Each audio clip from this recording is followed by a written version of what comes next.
What's good, people? Thank you as always for passing by the channel. Don't know why I just did that. Hit that subscribe button if you guys are new. I can't lie to you, there are some times before I start a video, especially a video like this one where I'm about to rant, where I think, what's the fucking point of making that video? I can't lie to you. I think, what's the point? I mean, I think, do I care?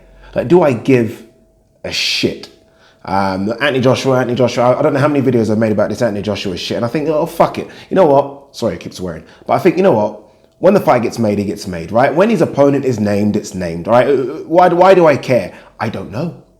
I actually don't know why I care. I clearly do care because I've made a number of videos about this subject. I think I've probably done about, I don't know, I might have done about 10 to 15 videos on what's going on with Anthony Joshua. Is Eddie Hearn fucking up Anthony Joshua's career? Anthony Joshua versus Wilder, Anthony Joshua versus Fury, Anthony Joshua versus Miller, Anthony Joshua versus Usyk. Is Anthony Joshua too greedy? Is Anthony Joshua too stingy? Anthony Joshua versus White. Is the Wembley date booked? Wembley date's not booked. Anthony Joshua versus Jarrell Miller, MSG. Anthony Joshua versus Jarrell Miller. Miller rejected the first offer. I could keep on going. I've done that many videos on fucking Anthony Joshua. I'm doing that as though I'm strangling him. It gets boring. But nonetheless, Anthony Joshua is probably the biggest name in boxing, right? People are interested about what is going on with AJ. And I am now finding the whole subject, it's gone from boring to annoying to just embarrassing. I think we're actually on embarrassing. I think this has now become embarrassing, right? Anthony Joshua is the biggest draw in boxing. I keep hearing this from Eddie Hearn. I keep hearing this from a number of people that supposedly know about boxing. Yet the biggest draw in boxing can't secure a fight. How is this now even making sense? Like, it's got to the stage where someone needs to explain to me how this is now making sense, right? You supposedly sent offers out to Wilder, Fury, White, Miller, and those are the ones we know. I mean, I don't know if Ortiz or I don't know, Pulev or Usyk got an offer, but those are the ones we know. Those four guaranteed, we know offers got sent out. And as yet, you don't have a fight yet. You don't have a fight. You don't have an opponent. The date that you secured is now, it's pretty much done, right? That's not happening, right? Eddie Hearn even confirmed today that if it is Dillian White, then the fight is most likely going to happen in May or June. So I'm led to believe now April 13th, Wembley is done. Right? I mean, I was supposed to do commentating on that one. I guess I'm not going to get that money. That fight is done. There is no more April 13th at Wembley. That's not happening. To Eddie Hearn, in his confident, fast, almost arrogant self, booked two dates for AJ, right? He booked September and April. And now it seems as though that April date isn't happening. This is embarrassing. It's embarrassing, people. Supposedly, the biggest promoter in the world and supposedly the biggest fighter in the world are unable to secure an opponent. Answers on a postcard, please.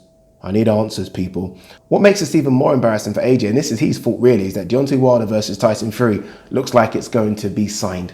The best thing that could have happened to Anthony Joshua when Deontay Wilder fought Tyson Fury was a draw.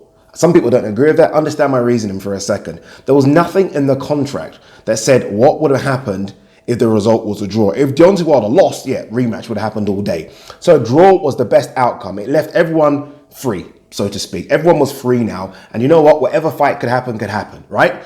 AJ was in a position then to make the Deontay Wilder or Tyson Fury fights, right? He was in that position. The best position he's been in for a long time. It was there, right on the table. Deontay Wilder's free. Tyson Fury's free. AJ's free. Let's do this. And what's happened now? Fury's hurting Wilder. You know what it reminds me of? This is what it reminds me of. And I say this because I'm thinking that Eddie Hearn and Joshua are so powerful. But it reminds me of Kylian Mbappe. People might say, what? Kylian Mbappe? Yeah, Kylian Mbappe. I remember when Kylian Mbappe was with Monaco. Every motherfucking team was interested. Real Madrid was set to offer £120 million. Barcelona were ready to put a package together. Man City were like, you know what? Fuck that, 130. Chelsea were kind of blown out of the water. What did PSG do? PSG were like, how much for him? There's the check. Got his man.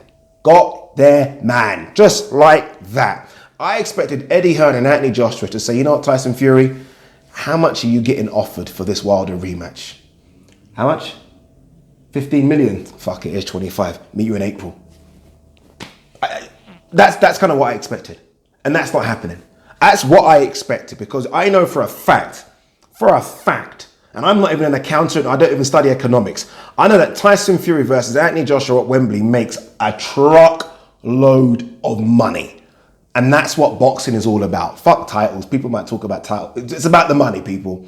If Tyson Fury got given that check by Eddie Hearn and Anthony Joshua and said, meet me at Wembley, Tyson Fury is there tomorrow. Didn't happen. Didn't happen. Eddie Hearn said he sent Tyson Fury through an offer. You know the offer was short, because that's what Eddie Hearn seems to be doing right now. You know the offer was short. And right now, they're in a position where they're fucked. They are fucked. Let's be honest. We are arguing now between who he should fight. Dillian White, no disrespect, Jarrell Miller. Deontay Wilder's fighting Tyson Fury, and Anthony Joshua is debating between Jarrell Miller, who doesn't even make my top 10 if I'm honest with you people, maybe makes 10th, and Dillian White, who he smashed to pieces 5 years ago, who has improved, but he's already knocked him out. I've seen it before. It's done, seen it. Wasn't a close fight. Knocked him out, done. That's who Anthony Joshua is deliberating between. Deontay Wilder's fighting Tyson Fury in a rematch. April, 23rd? May 18th? And the funny thing is, I remember thinking about this in my head before doing this video. And I was thinking about Floyd Mayweather. When Floyd Mayweather signed that six fight contract with Showtime? I never ever remembered a period where Floyd was struggling with negotiations with the other fighter. It could have happened behind the closed doors, but I just don't ever remember it.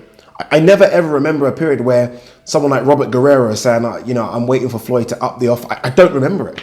Even the biggest fight of all time in terms of financials, Pacquiao versus Floyd, I don't ever remember an issue with negotiations. I never remember Pacquiao saying, I want 5% more. I don't remember it. But for some reason, AJ, it's just a normal occurrence right now. This is 4 fighters, people, 4 that have said, you know what? No, money's too short. Deontay Wilder don't even want to pick up the phone. Tyson Fury don't even talk about it. Dillian White's laughing because he's thinking I'm getting paid too short. And even Jarrell Miller, big baby Jarrell Miller saying, well, we're not far away, but we're away. As I said at the beginning, people, I'll say it again just to reiterate my words. This has now become embarrassing.